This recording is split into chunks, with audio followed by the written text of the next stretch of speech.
Welcome to the EPG Pathshala lecture series in computer science. In this series of lectures, we have been looking at a subject, database management system. And for today's lecture, we will be looking at a relational model. The learning objectives for today's session include learning the terminologies of a relational model, the connection that exists between a mathematical relation and the relations in the relational model, and properties of database relations, meaning of entity integrity and referential integrity. If you could recall from the previous session, we have started with the data model representation and finally, we have ended with the architecture of a database management system. The architecture provided by ANSYS-PARC included 3 layers: external schema, conceptual schema and internal schema.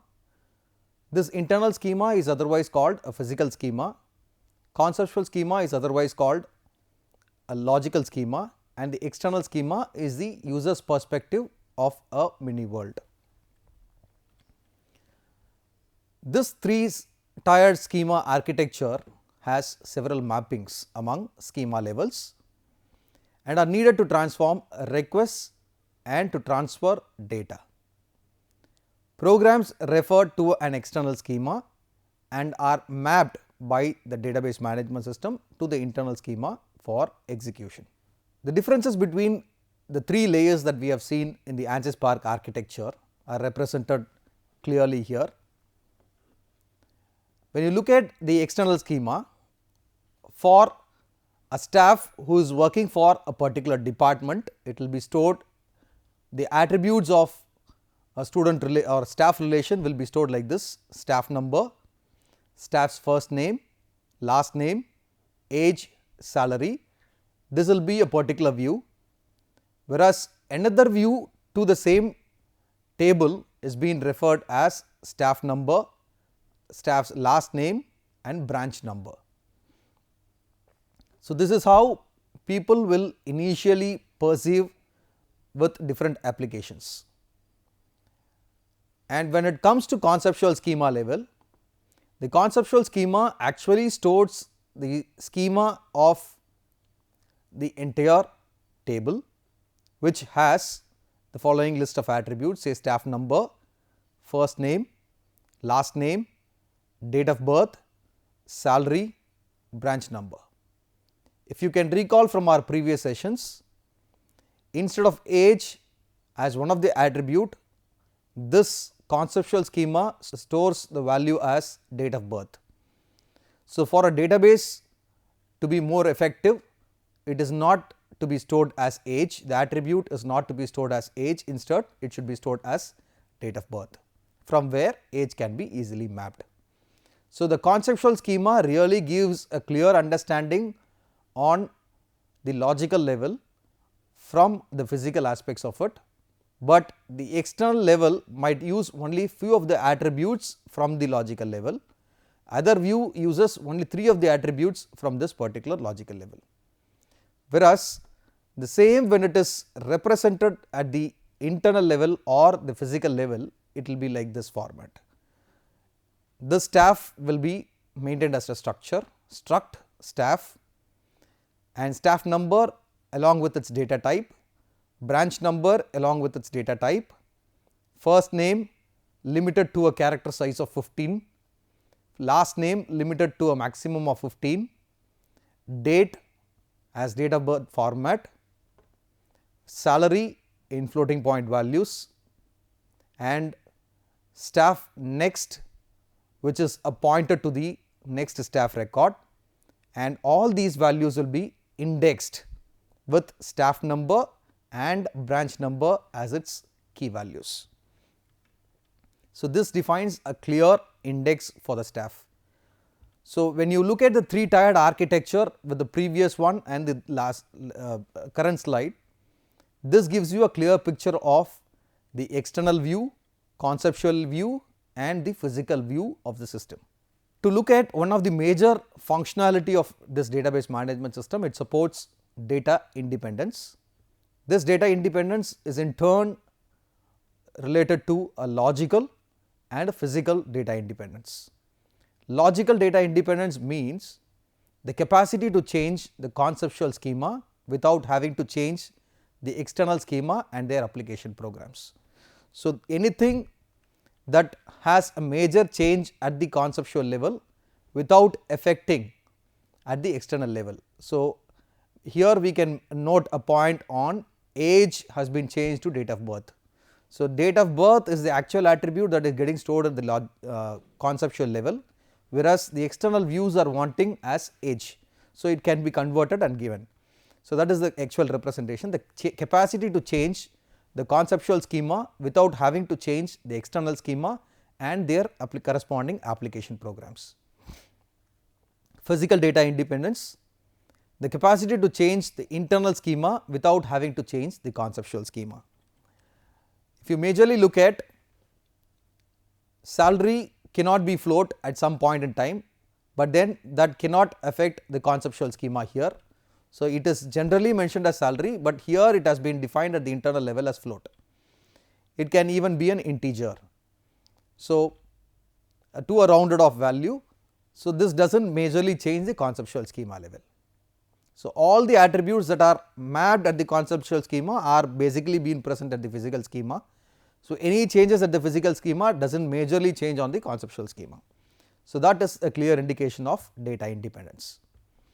So, when a schema at the lower level is changed, only the mappings between this schema and the higher level schema need to be changed in the database management system that fully supports data independence. The higher level schema themselves are unchanged. Hence, the application programs need not be changed since they refer to the external schema only. Coming specifically to relational models, some of the terminologies that are majorly used towards relational model include: a relation is a table with columns and rows. So, nowhere we will be calling it as columns and rows. From now on, for a relation we will be calling it as attributes and tuples. This applies only to logical structure of the database and it is not majorly to the physical structure of the database. Attribute is named as column of a relation, as I have already indicated. So, we will replace the word column with attribute from now on. When it is said as a table, table has got rows and columns, whereas when you say it as a relation, relation has got attributes and tuples. Domain is a set of allowable values for one or more attributes. Tuple is a row of a relation, as I have indicated. Degree is the number of attributes in a particular relation. Cardinality is the number of tuples in a relation. Relational database is a collection of normalized relations with distinct relation name. So far, whatever we have defined in the previous two slides, we have just given an indication of how those relational model terminologies would really mean. If you look at the first relation, previously it was perceived as tables. Now, with database management system we will call this as relations. This is a relation name that has been defined, say for with list of attributes like branch number, street, city and postal code. There is a common relation name called branch, which has attributes like branch number, street, city and postal code, and there are multiple relations which are included in it, multiple tuples. So, if every row that is presented in this table, if it is pronounced as relation, every tuple is supposed to be a relation. The list of attributes that are indicated mentions the degree, and the list of rows that are indicated or the list of tuples that are indicated mentions the cardinality of this particular relation. For a branch, there is a key attribute which uniquely defines this particular table. Without this key, it will be very difficult to understand all the other attributes. So, that attribute is mentioned as a primary key. And when I define another table like staff, which has a list of attributes like staff number, first name, last name, position, sex, date of birth, salary and branch number. With these list of attributes, again with a list of relations, there may be a possibility that this branch number may be part of this staff relation. This has to be correlated with the architecture that we have seen. There are two tables, staff table and branch table, and at the conceptual level we have stored these attributes, and at the physical level we have given the data type for these attributes. So, here we do not define one single table with all the list of attributes. Instead, we have created a table with the branch number alone, which in turn be referred. So, the primary key for this particular table is branch number, whereas the primary key for the staff table is staff number. And since the branch number is referred in this particular table, it can be very well called from the branch table, and now this key is to be referred as a foreign key. Examples of attribute domains. The attributes that we have referred in the previous table includes branch number, street, city, postal code, sex, date of birth, salary. The domain name for the corresponding table indicates branch numbers, street names, city name, postal code, sex, date of birth, salaries. The meaning of each attribute in this particular table: a set of all possible branch numbers can be listed as branch number, set of all street names in India can be mapped to street, set of all city names in India can be mapped to city, set of all postal codes in India can be mapped to post code, and the sex of a particular person will be represented in sex. Possible values of a staff's date of birth dates will be referred to as DOB in our database. Possible values of staff salaries will be referred as salary, and the domain definitions include: branch number basically has a string size of 4 and it can range from B001 to B999, which can be later referred to as an index. Street can be with a maximum size of 25 characters, city can be with the maximum character size of 15, postcode with a maximum number size of 6, sex with a maximum character size of 1, which can either represent M or F for male and female. Date of birth has a date with a range from 1st January and in a specific format like DD-MM-YY or DD-MM-YYYY. And salary, which has got a monetary value, it will be numeric again with some digits. So, as an alternate terminology, as I have already indicated, for a relational model, some formal terms need to be defined. The formal terms include a relation which alternates with table or a file, tuple which alternates previously called rows or records, attributes which alternates with column and field. So, whatever that we have been calling as table, now that we will be calling as a relation, or whatever we have been mentioning it as file, now we will be calling it as a relation. A row is replaced by tuple now, or a record is replaced by a tuple, column is replaced by attribute, or a field is replaced by an attribute. Now, we will look at some mathematical definition of relations, how it is being used. Initially, we will start looking at a Cartesian product, for which we may have to consider two different sets. Consider two sets D1 and D2, where D1 has elements like 2 and 4 and D2 has elements like 1, 3 and 5.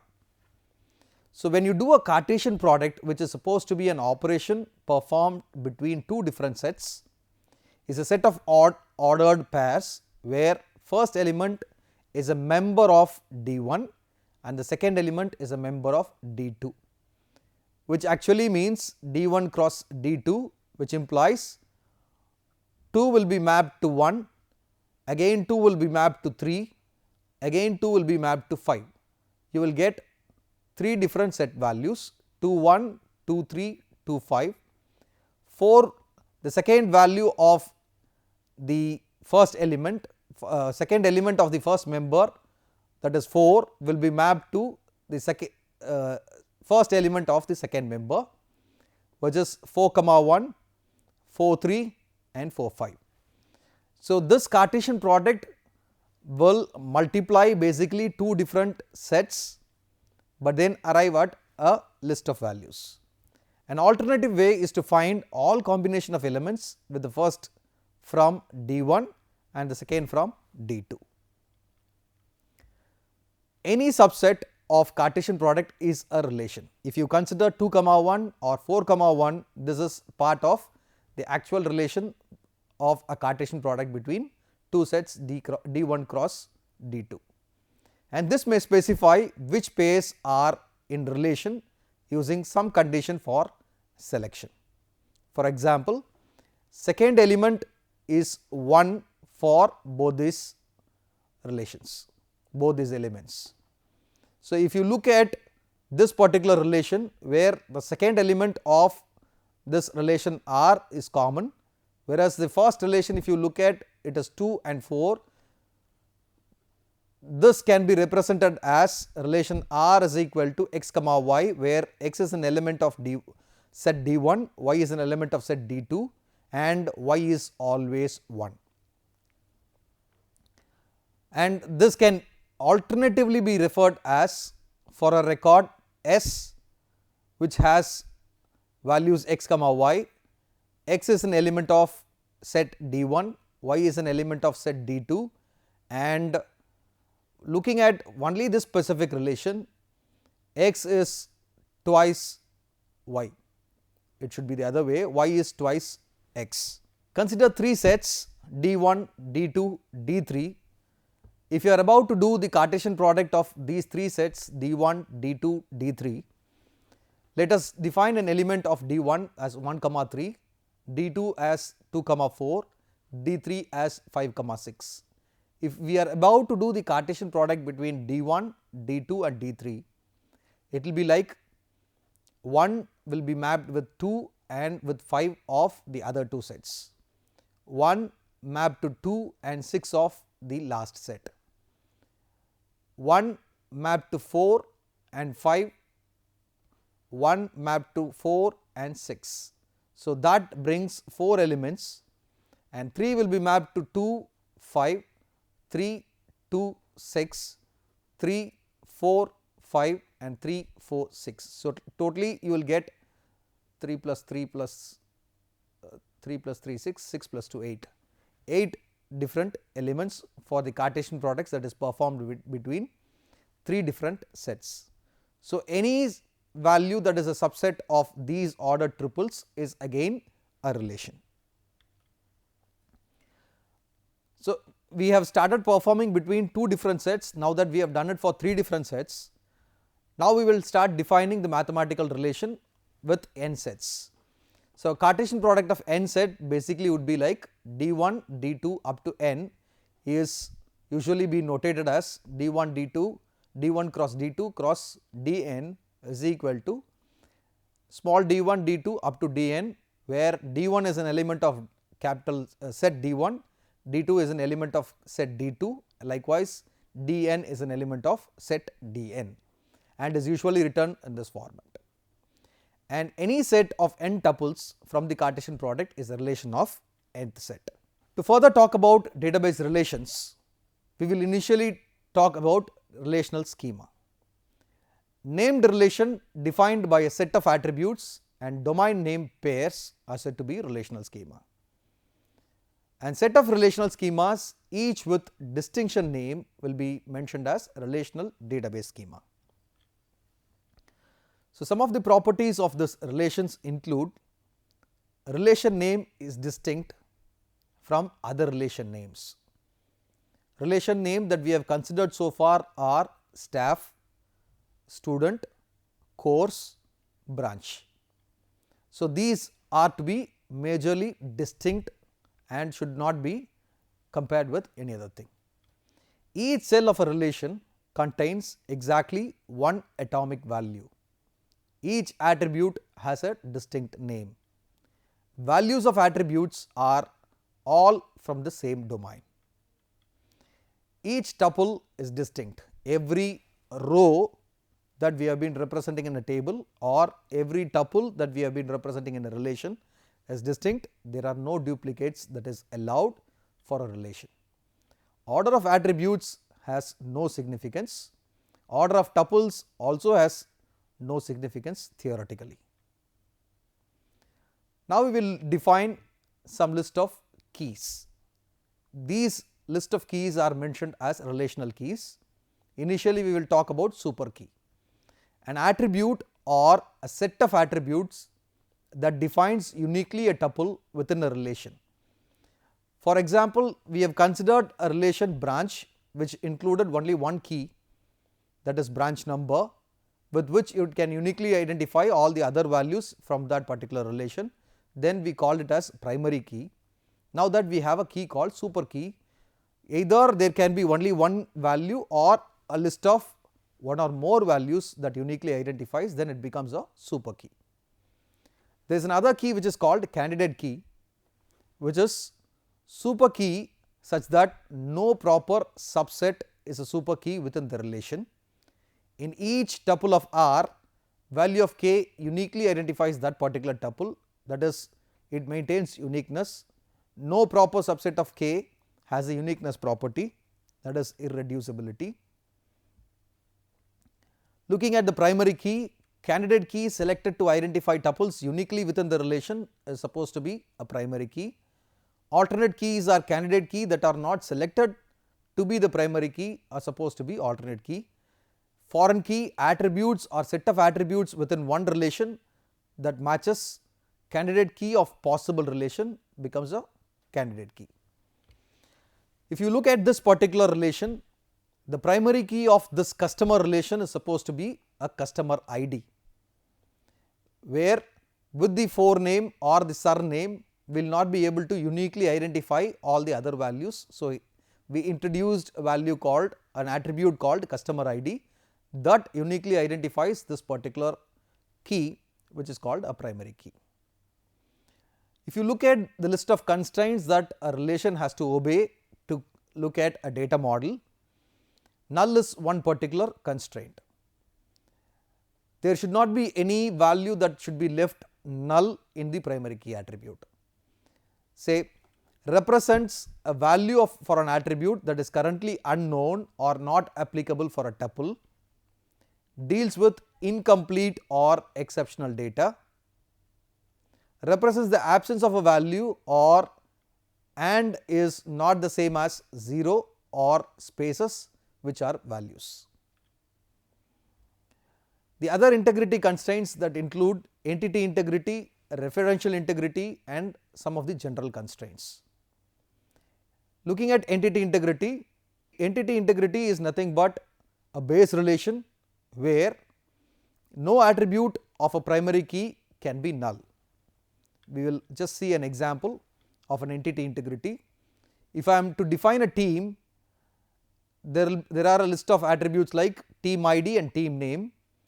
Once when I have created this team ID, if I am supposed to delete T2, just this particular attribute alone, this particular value of this particular attribute alone T2, then all the subsequent values that appear with this particular relation has to be avoided. So, this cannot exist, that is called entity integrity. The second integrity constraint is integrity is nothing but the validity check performed on a database. The second integrity constraint is on the referential integrity, where if a foreign key exists in a relation, either a foreign key value must match a candidate key value of some tuple in its home relation, or a foreign key value must be wholly null. I repeat, if a foreign key exists in a relation, either foreign key value must match the candidate key value of some tuple in its home relation, or a foreign key value must be wholly null. If you look at this particular table where we have got artist ID, artist name mapped to artist ID, album ID and album name, where artist ID 1, 2, 3 is mapped to artist ID 3 is mapped to artist ID 3 on the other table, artist ID 1 and 2 does not exist in the second relation, but I have introduced another value called 4 which can be nowhere mapped. So, this link cannot be established and it is broken. So, that is called referential integrity, which may not be referred to any other specific table. The general constraints relating to this relational model include additional rules specified by the users or database administrators that define or constrain some aspects of the enterprise. Any additional rules on top of whatever we have looked at this kind of validity towards this relational model, we will add that also into the constraint list. Only when a database management system adheres to all these integrity constraints, or only when the data model obeys or this data structure obeys to all the constraints, this is called a perfect data model that is fitting to the database management system. So, we have seen two integrity constraints, one is a referential integrity and the entity integrity. In summary, for today's session we have looked at ANSYS Spark architecture, where we have considered internal schema, conceptual schema and the external schema of a database management system. Then we have defined two data independence, physical independence and logical data independence, and we have defined on relational database terminologies, mathematical definitions to relations, where we have introduced Cartesian products from one set to multiple sets, and further we have defined relational keys like primary key, foreign key, super key, candidate key, and we have looked at several integrity constraints, entity integrity and referential integrity. Thank you.